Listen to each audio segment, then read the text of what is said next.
আজকে এই বাচ্চাদের জন্য দুটি গল্পের বই কিনে নিয়ে আসলাম আমি আমার বাচ্চাদের জন্যে।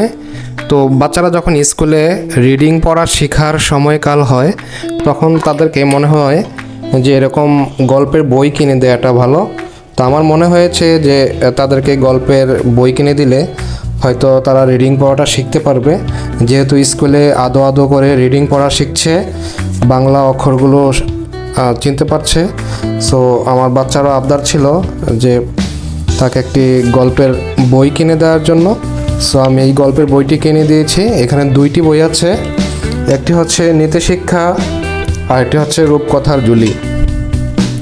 তো আমার বাচ্চারা খুবই আনন্দিত যে তারা গল্পের বই পেয়েছে।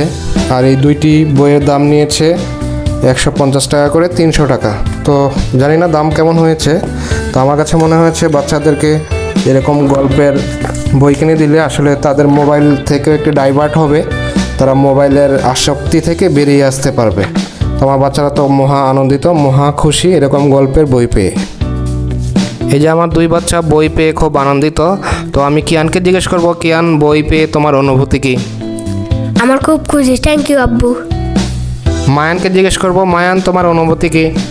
একদম সুন্দর, মজা লাগছে, পারলে তো নাচতেও পারবো। হ্যাঁ, ওরা অনেক খুশি। ধন্যবাদ।